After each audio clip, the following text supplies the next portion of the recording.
Eu acho melhor você encomendar sua alma para Deus, viu, forasteiro? Eu acho melhor o senhor encomendar a sua pro diabo.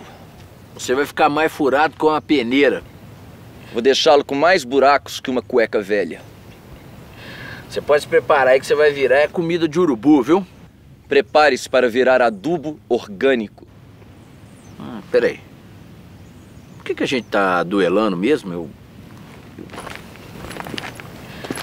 Bem, eu sou um defensor da ecologia, o paladino das matas e dos rios, o defensor da ararinha azul, do mico-leão dourado... Tá, já entendi. E o senhor? Eu sou o dono dessas terras tudo aqui, e pra mim eu sei que é invasor. Opa, não se trata de invasão, absolutamente. As terras são suas e continuarão a ser suas. Eu só estou aqui por um motivo. O senhor não está agindo de maneira ecologicamente correta nessa área. E qual o problema disso? Para começar, um problema é que o senhor não acha que isso é um problema. Eu vou te falar uma coisa, essa conversa tá ficando complicada demais, sabe? Para mim tá muito simples, eu sou um cowboy ecológico e o senhor é um vilão. Pois para mim eu sou o dono dessas terras e você é que é o intruso aqui. Eu sou fazendeiro trabalhador e você é que é o intruso. Parece que a gente não vai chegar num consenso, né? Parece. Olha, eu acho melhor a gente voltar pro nosso duelo. É uma boa. Mas nós vamos fazer o seguinte, nós vamos fazer isso da maneira tradicional.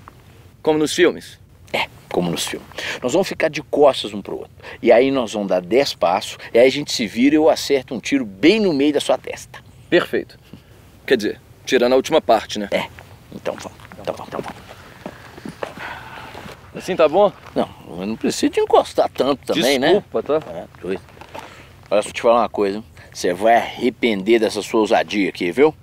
Ninguém questiona meu poder aqui, viu? Ninguém. Vamos lá. 1, 2, 3. Poder? É uma pergunta difícil. Poder tem várias faces, engloba muitas coisas. Ixi, poder é assunto complicado. É a necessidade que o povo tem, que alguém precisa organizar, precisa estruturar e precisa agir. E precisa de uma autoridade. Poder é muito paralelo com a autoridade. Poder eu vejo de duas maneiras. Poder como potência, aquilo que eu posso vir a fazer, aquilo que nasce da vontade, né, do ir fazendo da gente, das pessoas. E poder, por outro lado, uma coisa que vem pra gente de cima para baixo, né? Que justamente se coloca como um contrário àquele anterior, aquele que dificulta da gente fazer o que poderia potencialmente vir a fazer.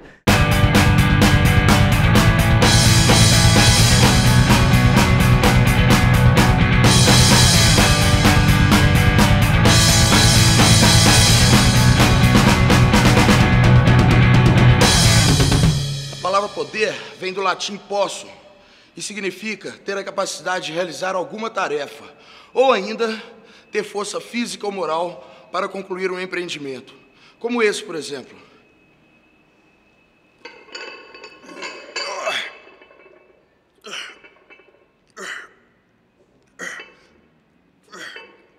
Vários observadores, desde o século XVIII, criticaram duramente o que estava acontecendo em termos de desperdício e de mau uso dos recursos da natureza e de destruição da terra, das florestas, etc. No nível das cidades, acontece uma especulação imobiliária muito grande, destruição de encostas, de mangues, de florestas, aumento da poluição. Então surge um ambientalismo de classe média, um ambientalismo muito preocupado com a poluição, a deterioração das condições de vida. Ao nível do espaço rural, existe toda a expansão do agronegócio, da mecanização do campo, do uso de agrotóxicos, e essa expansão, essas novas fronteiras agrícolas, elas se chocam com populações que viviam do uso doméstico dos ecossistemas, né, do uso para a subsistência. E outra coisa que acontece também é o aparecimento da própria foto do planeta, não é? Relacionado com as primeiras viagens espaciais, a ideia do planeta como um todo e a humanidade como uma humanidade que vive em um planeta essa consciência vem crescendo e transformando a questão ambiental num dos ícones da modernidade, da globalização, uma das questões que afeta certamente a preocupação da humanidade com o futuro do Oriente ao Ocidente. Século XVII. Bons tempos aqueles. A pessoa podia fazer o que quisesse, ninguém falava de ecologia, de diversidade, de direitos humanos, direito dos animais. Hoje, só falta inventar o direito das alfaces. Pelo amor de Deus! No meu tempo, eu entrava mata dentro com os meus escravos e ia caçar a bugrada sem problema nenhum. Aliás, isso fez o país crescer. Não tinha essa repressão toda de agora. Aliás, se não fosse pelas nossas entradas, o país ia ser fininho, que nem o Chile. Uma faixinha no litoral. Uma tripinha de nada. Mas nós entramos sertão adentro. Fundamos cidades, aumentamos o território. Era uma política de Estado. E é isso que o Estado tem que fazer.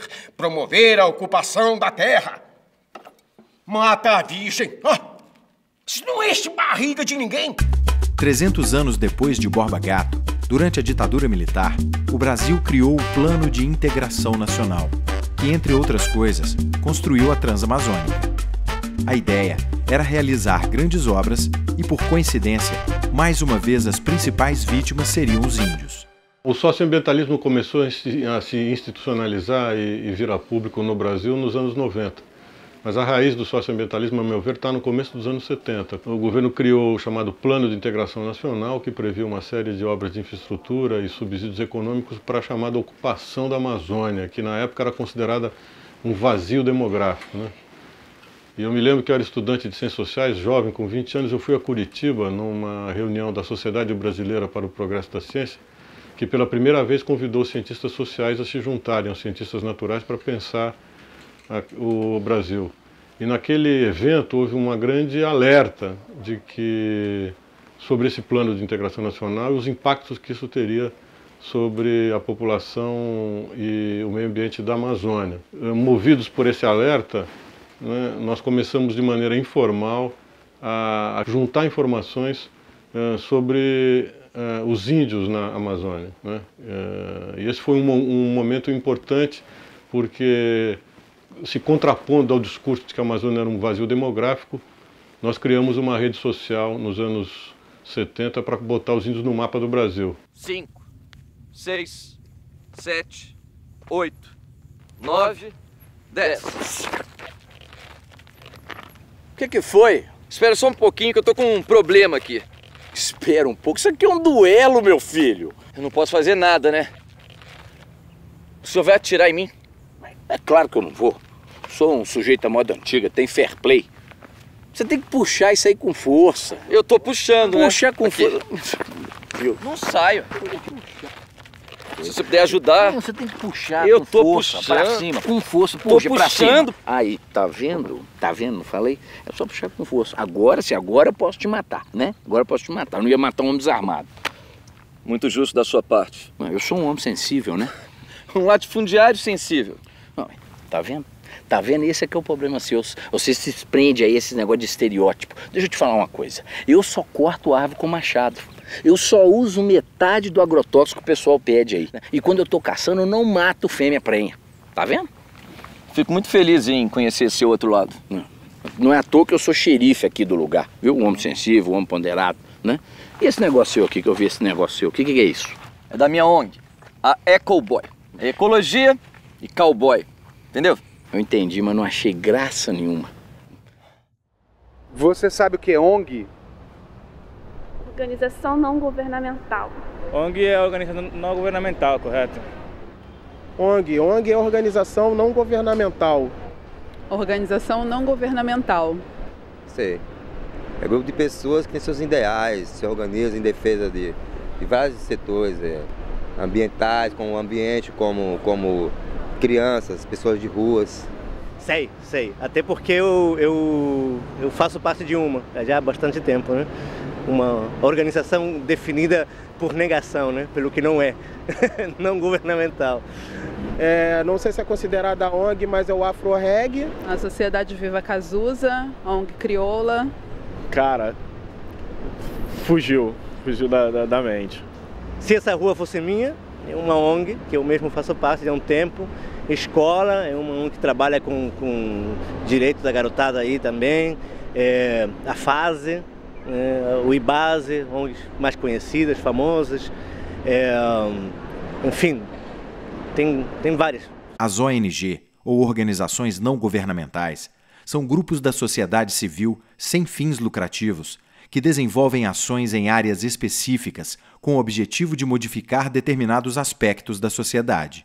A partir da década de 1970, o ambientalismo se torna cada vez mais complexo, multissetorial, e ele começa a ser manifestado, ele começa a se manifestar nos mais diferentes campos. Ele aparece com muita força, por exemplo, na diplomacia internacional, que é uma novidade, com a Conferência de Estocolmo em 72, mais tarde a Conferência do Rio de Janeiro em 92. Ele também começa a aparecer nas políticas públicas. São criados órgãos de gestão ambiental no nível federal, no nível nacional, no nível municipal, até mesmo agências internacionais, como o Programa das Nações Unidas para o Meio Ambiente, são criadas, e até mesmo iniciativas individuais acontecem, como, por exemplo, as pessoas subirem em cima de árvores para evitarem que elas sejam cortadas, ou façam abraços à lagoa. Isso não acontece só ao nível da discussão ambiental, acontece ao nível da discussão dos direitos em geral, direito das mulheres, direito das minorias. No meu tempo, as organizações não governamentais eram as bandeiras, daí a palavra bandeirante. Mas o bandeirante não tem nada a ver com as bandeirantes, que são essas meninas escoteiras. Semper parata! Houve uma pesquisa feita pelo IBGE, junto com a ABONG e o GIF, em 2005, sobre fundações privadas e associações sem fins lucrativos no Brasil. E deu um total de 338 mil associações desse tipo. Elas empregam 1.700.000 pessoas no Brasil. Sempre lembrando essa grande diversificação. Por exemplo, eles constataram nessa pesquisa que a maioria dos empregados estão na área de saúde e de educação, entidades de saúde e educação. A outra constatação que eles fizeram, que derruba o mito de que participar de uma ONG, trabalhar numa ONG é um meio de se enriquecer facilmente, é que a média salarial nessas 338 mil associações é menos de 4 salários mínimos, é 3,8 salários mínimos. E muitas dessas entidades empregam, na verdade, trabalho voluntário, pessoas que trabalham voluntariamente, que não recebem salário. Sabe que eu não gosto de ONG? Por quê? Porque é tudo lá de fora, os caras vão falar tudo de fora, não conhecem a realidade nossa aqui. Não é toda ONG que vem de fora. Ah, mas é como se fosse, que vocês ficam igual papagaio repetindo o que os outros falam lá fora, viu? O senhor fique sabendo que a Ecowboy é uma ONG 100% nacional. É só o nome que é meio importado. Eu tô vendo. Mas isso aí pra mim não interessa, não. Eu sou brasileiro, meu filho. Um brasileiro com muito orgulho, com muito amor. E eu não gosto de nada que vem aí de fora. Nada? Nada. Mas eu aposto que você deve utilizar agrotóxico de alguma empresa norte-americana. Isso eu uso. Seu carro deve ser o quê? Japonês? Um cabine dupla, lindão, né? E eu aposto que você adora faroeste italiano. Mas isso tá doido, né? Que é isso? Juliano Gemo, Terence Hill, Gianni Garco. Que é isso? Você tá doido. Tá vendo? Não é tudo que vem de fora que é ruim, não. Mas tem uma coisa que é péssima. O quê? Partido Verde. Antigamente era esse pessoal aí desses comunistas vermelhos. Agora o pessoal é todo mundo verde. E ainda tem esse pessoal aí, coloridinho, arco-íris, não sei o quê. Vou te falar, esse povo colorido aí de fora, do estrangeiro, tá me deixando roxo de raiva, sabe? Formado por um grupo de ecologistas, o United Tasmanian Group surgiu na Tasmânia em 1972. Seu objetivo era impedir o transbordamento do Lago Peddar, o que poderia causar a extinção de espécies. O grupo resolveu se lançar na vida política e mudou seu nome para Partido Verde. Nas eleições de 1972, os Verdes da Tasmânia obtiveram apenas 3,9% dos votos. O Partido Verde se organizou em seguida na Nova Zelândia, na França e em Portugal, mas o Partido Verde alemão foi a primeira organização de perspectiva ecológica a obter reconhecimento mundial. Depois de conquistar 1,5% dos votos nas eleições de 1980 e ficar sem o direito de ingressar no parlamento, o Grünen Partei conseguiu aumentar esse índice para 5,6% em 1983, tornando-se uma opção política. Petra Kelly e Otto Schily foram seus primeiros representantes eleitos. Ok, forasteiro, eu concordo com você que cinema italiano é bacana. Mas esse negócio de partido verde, ecologia, bah. Defina bah. Bah é moda de país rico. O problema ambiental atinge ambos os países, pobres e ricos. Eu já ouvi essa conversa, hein? Isso é desculpa para aumentar imposto, para criar taxa, multa, entendeu? Para quem realmente produz aqui na terra, para nós aqui que somos verdadeiros empreendedores da terra, viu? Eu sinto muito que o senhor pense dessa maneira, tá? Não diga.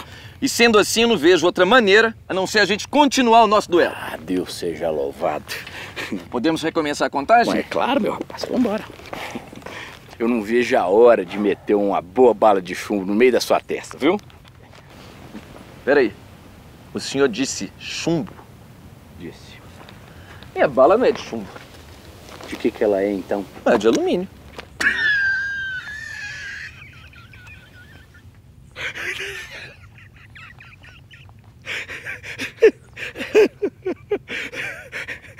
É sério isso? Alumínio reciclado. Mas que absurdo! Nós não podemos ter um duelo clássico com uma bala feita de latinha de cerveja. Por quê? Por quê? Por quê? Ele pergunta por quê. Porque isso vai contra toda a história secular dos duelos. Porque isso fere todo o espírito da coisa, meu filho. Olha, muito pior é utilizar chumbo. Vem cá, você sabia que o chumbo é prejudicial ao meio ambiente? Sabia que o chumbo causa danos terríveis ao organismo humano? Sabia que populações a ele expostas vêm apresentando alterações no sistema neurológico, hematológico, metabólico e cardiovascular? Sabia? Não sabia. Pois é, mas devia. E tem mais uma coisa, tá? Eu me recuso terminantemente a ser morto por um metal tóxico. Mas que diferença isso faz? Você vai ser morto de qualquer jeito mesmo. Não, senhor, a gente vai ter que rever as regras desse duelo, tá? Não, peraí. Agora você tá querendo fazer uma reunião para rever regra do duelo. É claro. Meu Deus do céu. Você tá querendo me matar mesmo, tá? Você tá querendo me matar, mas é de tédio, não é? Não seja dramático, tá? Olha, tudo na vida precisa de ordem, e ordem a gente consegue com o quê? Com leis.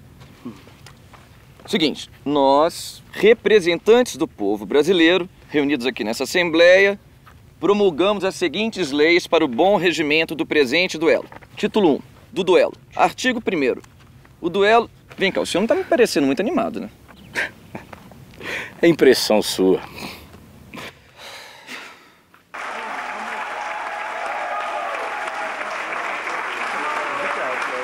Viva a Assembleia Nacional Constituinte! Pela primeira vez na história do Brasil, um capítulo inteiro de uma Constituição foi dedicado aos direitos coletivos dos índios. E isso foi uma plataforma super importante para que depois da promulgação da Constituição em outubro de 88, ocorressem, por exemplo, as demarcações de terra, sobretudo na região centro-oeste e norte do Brasil, né? Porque se você olhar o mapa do Brasil hoje, o que você vai ver? Você vai ver que, por exemplo, que existem muitas etnias e muitas comunidades indígenas no Nordeste, no Leste, no Sudeste e no Sul do Brasil. Mas elas estão confinadas em microterritórios, né? Embora sejam 40% da população indígena do Brasil, elas representam muito pouco do ponto de vista territorial. Ao contrário, os grandes territórios estão no Centro-Oeste e na Amazônia, e a maioria desses territórios foram reconhecidos oficialmente depois da Constituição de 88. E resulta que 13% do território brasileiro, quase 23% da Amazônia brasileira, são terras indígenas. Acho que os índios têm que ter uma área exclusiva para eles, mas 13% em relação ao número populacional, né, desse pessoal, é uma extensão de terra muito grande, podia ser um pouco menor. Eu acho normal, eu acho que eles têm direito. Acho um absurdo, né?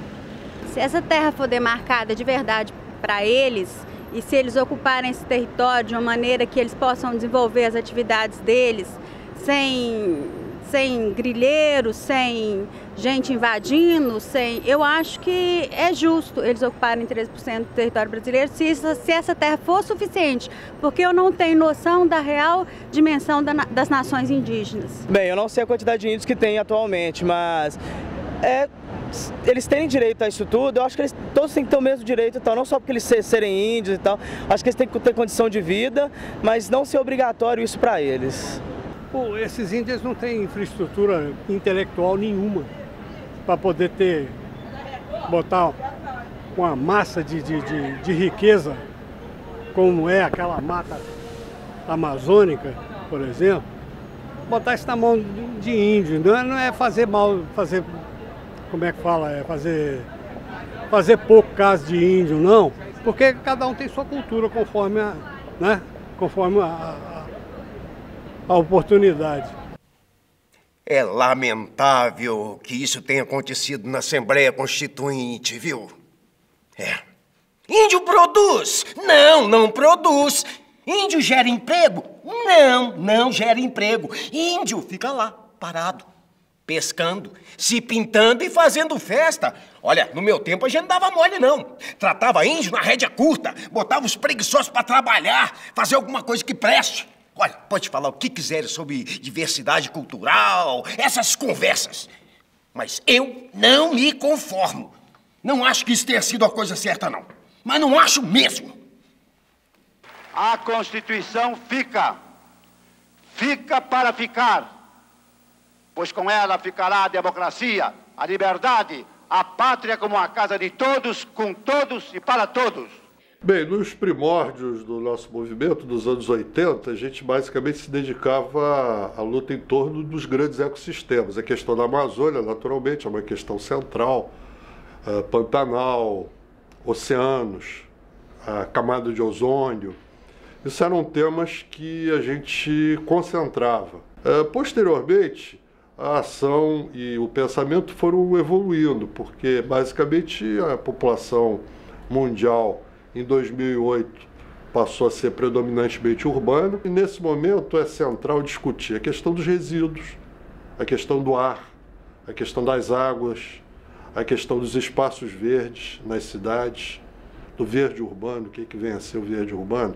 Que não é só parques e como os parques interagem com as áreas construídas, mas a própria arborização de rua, que é a parte mais vulnerável do ecossistema urbano.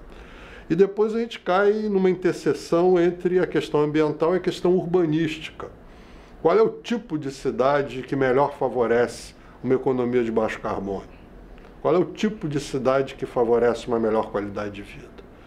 Durante muito tempo houve uma certa confusão de achar que a não cidade modernista, ou seja, condomínios isolados, com segregação de uso, shopping de um lado, moradia no outro, e até uma segregação social, durante muito tempo se pensou que isso aí seria talvez o modelo mais ecológico, porque havia muitos espaços verdes. E hoje eu acho que, dentro da discussão de ecologia urbana, a gente redescobre a ideia de uma cidade densa, de uma cidade com uma boa densidade populacional, onde você possa viabilizar economicamente um transporte de massa sobre trilhos, onde você possa, de fato, abrir mão do uso intensivo do automóvel, onde o automóvel passa a ser uma coisa que você usa para deslocamentos mais longos, à noite, no final de semana, mas de dia, você, como em Paris, basicamente utiliza o transporte coletivo, transporte de massa. Então, são uma série de discussões que hoje estão ocupando o centro da agenda dos ecologistas, evidentemente, sem desprezar a importância que continua tendo, por exemplo, a questão da Amazônia, a questão do Pantanal, a questão do Cerrado, inclusive, da Caatinga, dos grandes ecossistemas brasileiros. Mas o fato inevitável é que a população brasileira hoje, por uma ampla maioria, já mora nas cidades e esse processo vai se intensificar. O processo de urbanização no Brasil e no mundo vai se intensificar e nós definitivamente temos que encontrar formas verdes de viver nas cidades.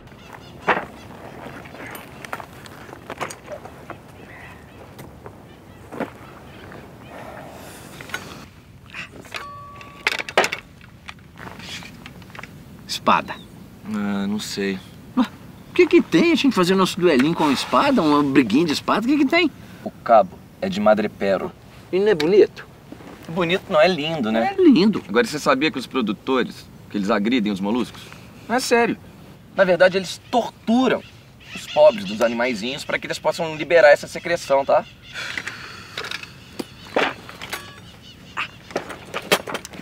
Boxe, né? Tá louco? Tá, uma lutinha de boxe. Tá louco? Tá louco o quê? A espuma do enchimento é tóxica.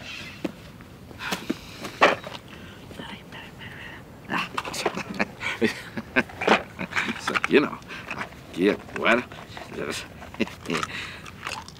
Dados. Melhor de 3. Seria ótimo se eles não fossem de acetato de celulose. E que tem isso? Olha, com o tempo, o acetato de celulose oxida e acaba liberando o ácido acético.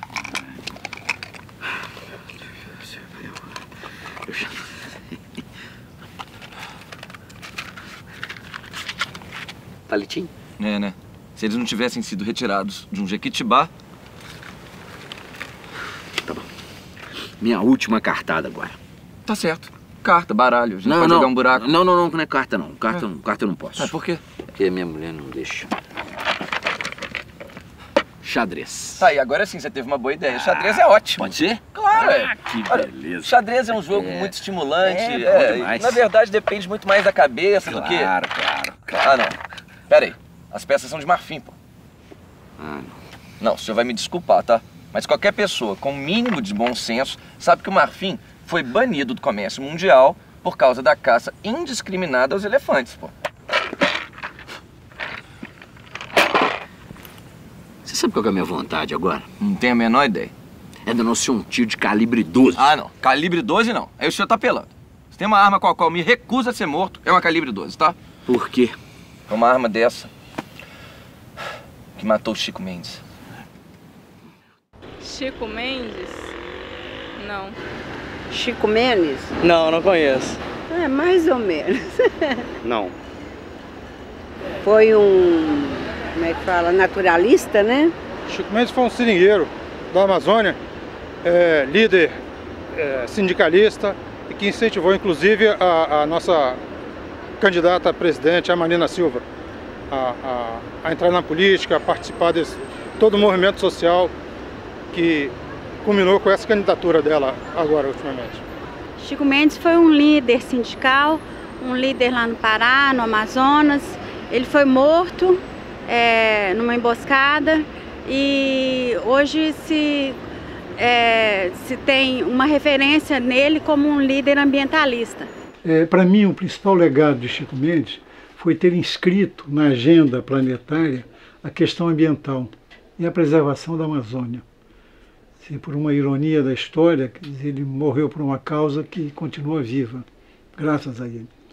O Chico era um visionário. Quer dizer, no momento em que, nos anos 70, os governos militares estimulavam, incentivavam os fazendeiros do Sul a irem para a Amazônia, devastar a floresta e estabelecer pastos, né, quer dizer, para estimular a pecuária, né, quer dizer, o Chico se rebelou contra isso.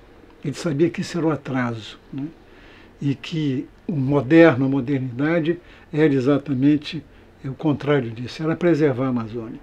Mas não como um santuário, não era isso, mas como uma coisa viva e como fonte de subsistência do seringueiro. Aí o que ele fez, né?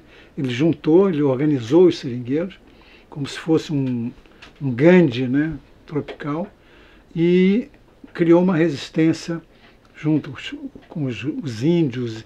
Ele até fez isso, quer dizer, ele estabeleceu a paz entre os índios e os seringueiros, por exemplo, que não se davam.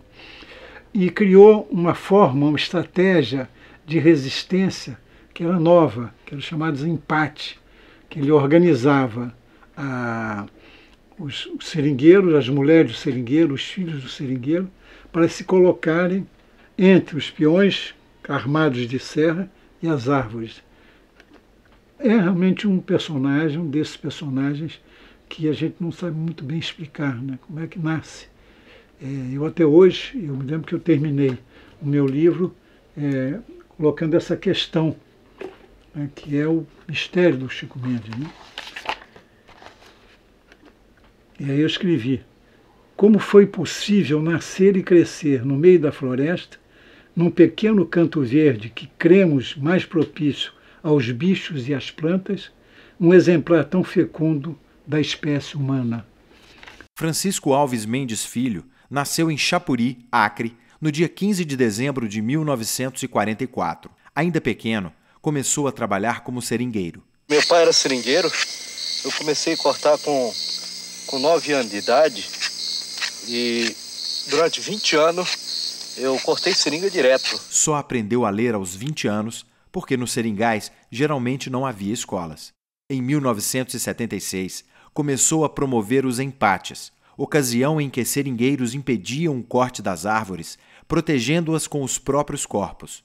Além disso, estimulava os nativos a defenderem a posse de suas terras, impedindo o avanço indiscriminado do latifúndio. Em 1981, com 37 anos, torna-se o presidente do Sindicato dos Trabalhadores Rurais de Chapuri. Em 1987, uma delegação da ONU visitou o Acre, ouvindo suas denúncias contra a violência dos fazendeiros e a devastação da Amazônia. Como consequência, os bancos internacionais suspenderam o crédito a projetos que devastavam a floresta. No ano seguinte, foi assassinado. Contra esses 2 fazendeiros... Como é que se chamam? Darli Alves e Alvarino Alves, são 2 irmãos. A morte de Chico Mendes chamou a atenção do mundo para a destruição da floresta amazônica e serviu de estímulo à causa ecológica no país. Stilink. Se a borracha não fosse sintética, seria perfeito, né? Ah, não, cara, eu desisto. Não tem jeito de fazer um duelo decente com você, não. A gente não pode desistir, deve ter algum jeito, né? Olha o arco e flecha! Olha o arco e flecha! Chega aí. Deixa eu dar uma olhada aqui, tudo bem? Deixa eu dar uma olhada. De que é feito esse arco e flecha aqui, hein, meu filho? De tora de pau-brasil, meu freguês. E a madeira certificada. Conhecer desde a semente. Da área de replantio? Naturalmente. E essa corda aqui? É de quê? Fibra de bananeira, não? Não. Melhor que isso. É de buriti. E nós só retira o fio depois que a árvore encerra o seu ciclo existencial. E isso aqui na ponta, pra mim, não parece ferro. Não parece porque não é. Nós usamos uma pedra com ponta de sílex. Nem no Paleolítico vocês achariam uma flecha mais sustentável. Isso resolve o seu problema? Acho que sim, né? Então tá resolvido. Nosso duelo vai ser com arco e flecha. Maravilha. Cheque ou cartão?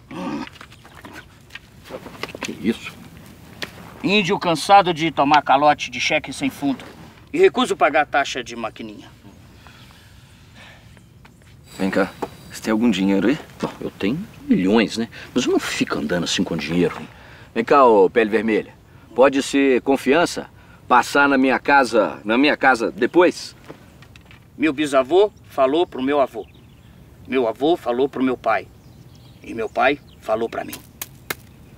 Índio sempre se dá mal quando confia no homem branco. Passa bem, vocês dois. Olha o arco e flecha! Olha o arco e flecha! Você sabe por que eu gosto de filme de faroeste? Tem nem ideia. É porque tem um monte de índio chato igual esse aí morrendo assim, os tantão, ó. Pera lá. O que foi? Tá ficando louco? Pedradinha. Tem razão, pô. E tem razão, é lógico. Isso pode até ser verdade no caso dos faroestes, mas na vida real, nem sempre o índio sai perdendo. Em 89, no encontro dos povos indígenas do Xingu, uma índia esfregou seu facão no rosto de um diretor da Eletronorte. Naquele momento já havia a chamada Aliança dos Povos da Floresta, que estava juntando justamente a luta dos seringueiros e depois dos demais extrativistas da Amazônia com os índios. E isso desembocou numa luta emblemática no ano de 89, no começo de 89, depois do assassinato do Chico Mendes, que foi o chamado Encontro de Altamira, onde os povos indígenas, apoiados por instituições da sociedade civil e da Igreja Católica, fizeram um grande movimento para barrar as hidrelétricas que estavam planejadas para a Volta Grande do Xingu, né? E isso foi um movimento super importante, teve uma repercussão planetária, havia mais de 500 jornalistas nesse evento, e foi um momento super importante porque juntou justamente os setores da sociedade civil que vinham lutando por direitos sociais e democracia com a turma que vinha de uma vertente mais ambientalista, propriamente ambientalista.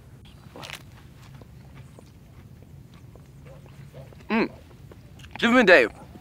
Vem bobagem. Eu posso falar? Pode, né? Não vai piorar a situação mesmo. Olha só, por que ao invés de a gente fazer um duelo clássico, a gente não faz um debate? Eu retiro o que eu disse. A Conferência das Nações Unidas para o Meio Ambiente e Desenvolvimento, realizada no Rio de Janeiro em 1992, foi um importante marco da luta ambientalista. O encontro ajudou a divulgar os danos causados ao meio ambiente e consagrou o conceito de desenvolvimento sustentável, segundo o qual o progresso econômico não se deve dar à custa do esgotamento dos recursos naturais. Eu quero lembrar que o Brasil, a partir da Conferência do Rio em 92, foi classificado como país megadiverso. Várias organizações ambientalistas internacionais abriram seus escritórios no Brasil, né, e certamente compuseram, digamos, esse ambiente que levou à emergência de uma perspectiva original que foi a do socioambientalismo. Senhores telespectadores, meu nome é José Maria da Silva Paranhos Júnior.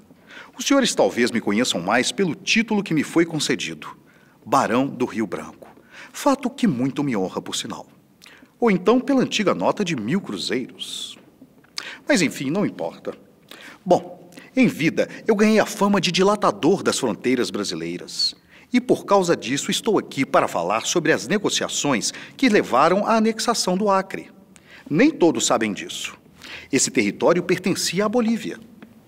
Até 1903, o Acre não fazia parte do nosso território. Havia, porém, uma crescente infiltração de brasileiros na região, atraídos principalmente pela exploração dos seringais. Estávamos no auge do ciclo da borracha, e essa, digamos, presença brasileira passou a se tornar incômoda para o governo boliviano. Houve escaramuças, naturalmente, e a questão passou para o terreno da diplomacia. Nós então assinamos o Tratado de Petrópolis, e a questão foi amigavelmente resolvida com a cessão de algumas terras do Mato Grosso, com a construção da ferrovia Madeira-Mamoré e com o pagamento de 2 milhões de libras esterlinas. Por conta disso, recebi mais uma homenagem.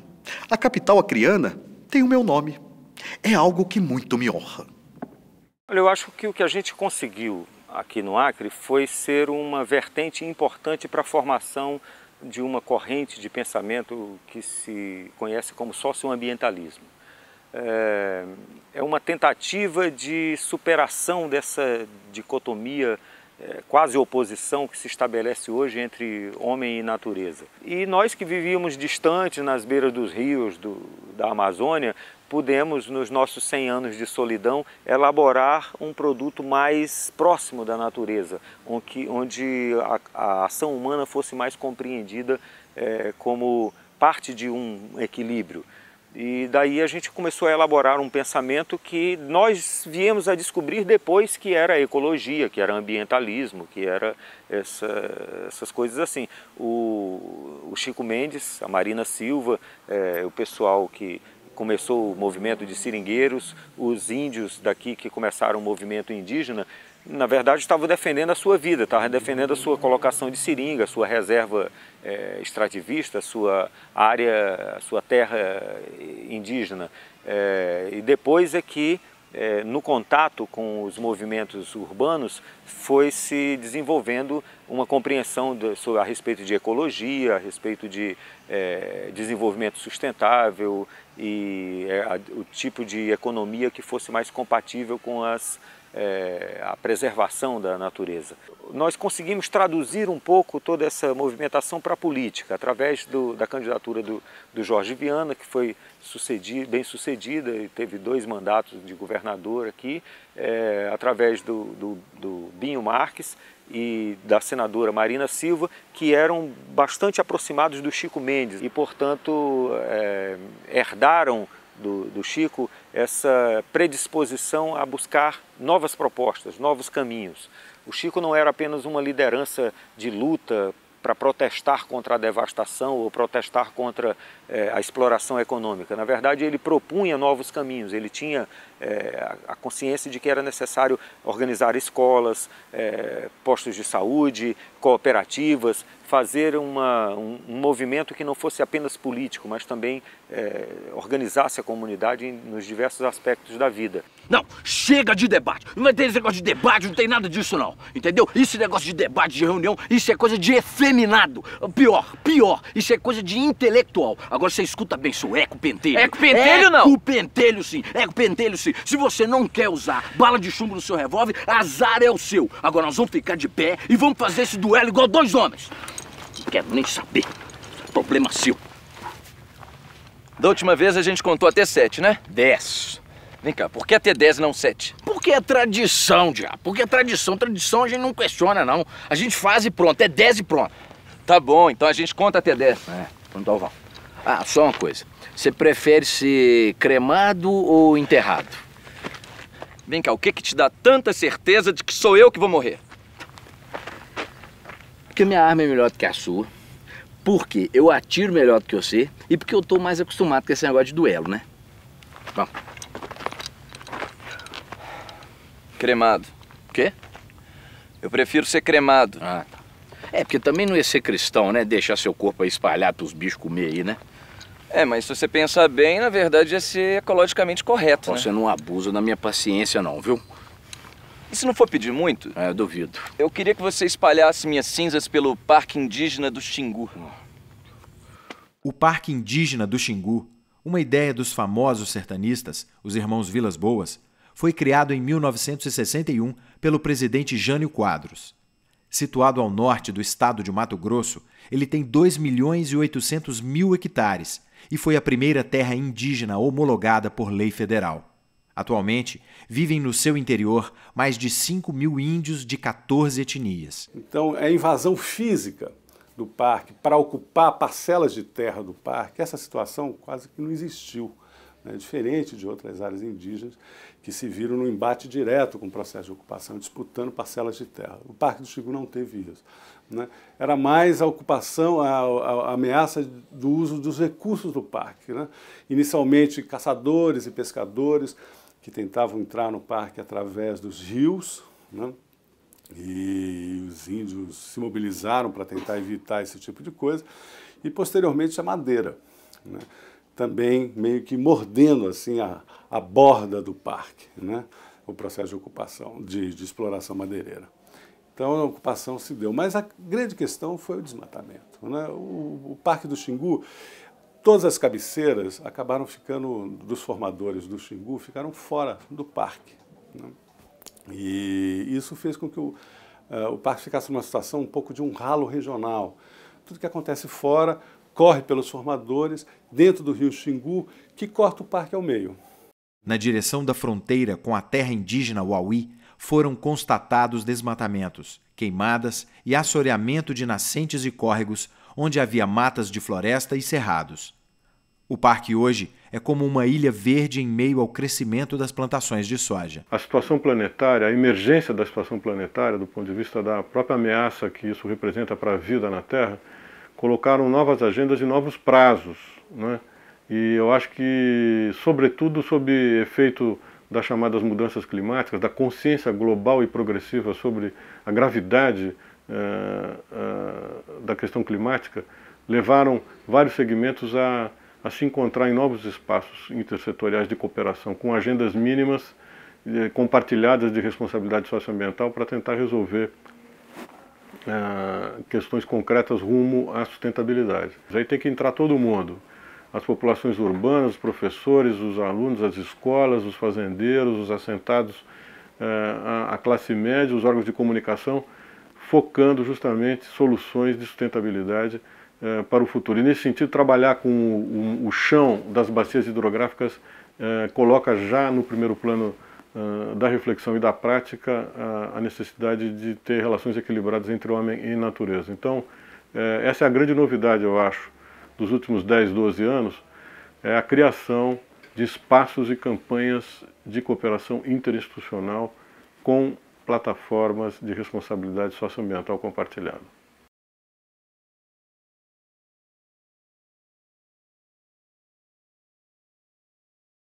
Então, os fazendeiros foram incentivados a desmatar, acho que ninguém tem dúvida. E tinha uma cultura do passado em que Você não conhece ninguém que fez uma casa há um século atrás, há mais de um século atrás, que não foi em beira de rio. Portanto, ele desmatou a beira de córrego. Hoje esse conceito mudou, os fazendeiros eles não estão resistentes a isso. O que eles precisam é de recursos, de tecnologia e prazo para fazer, né, pagar o passivo ambiental deles. Eles estão dispostos a isso, nunca se negaram a isso, em sua maioria. Né? Nós temos lá o Pacto São José Socioambiental de São José do Xingu, no Mato Grosso, assinado pelo IPAM, pelo ISA, pela Aliança da Terra, pela Associação dos Fazendeiros, as FACs, pelo prefeito, e que não há divergência. Todos têm o mesmo objetivo. E o ISA, lá na região, tem colaborado e ajudado a recompor as matas ciliares, conversado, estabelecido o diálogo. Né? No passado, também o ISA era resistente.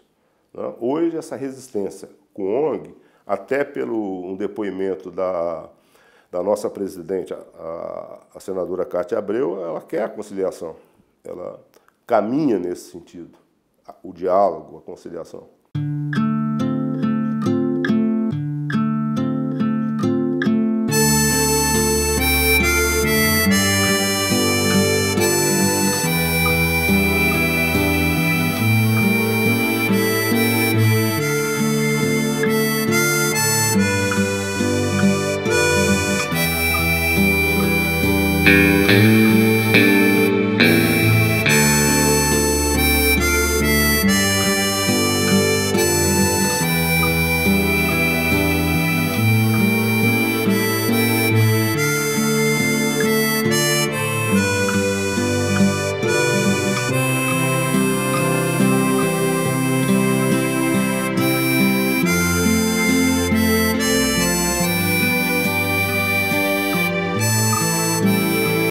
Você não tava sozinho aí, menino?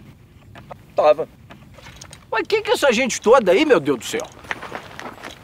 Enquanto a gente conversava, eles acabaram se interessando por ecologia.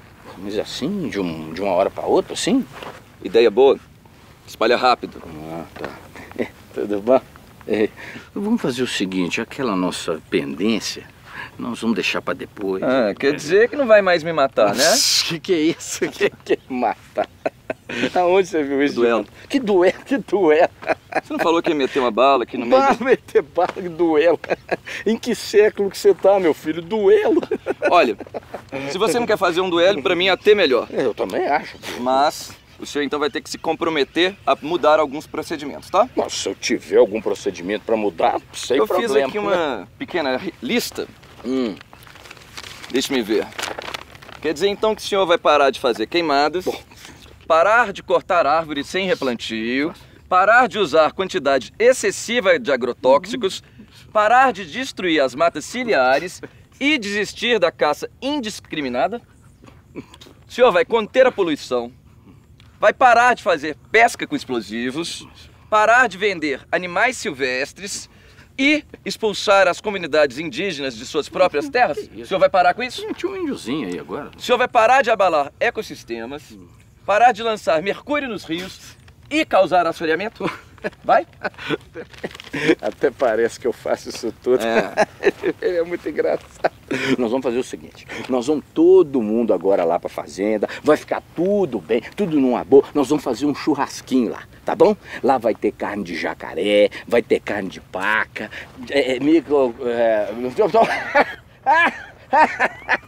Peguei todo mundo. Peguei todo mundo agora. É o seguinte, nós vamos lá pra fazenda agora e eu vou fazer uma saladinha pra todo mundo, tá? Tudo orgânico, tudo lá da minha horta, lá, tudo orgânico, sem agrotóxico, sem nada. Vamos? Vamos lá? Vamos lá, gente. Vamos. Vamos, gente. Você é bom demais, a hortinha lá é minha. Vamos. Vamos lá, gente. Que tem? Vamos lá, gente. Que tem? Vou comer uma saladinha, coisinha mais gostosa.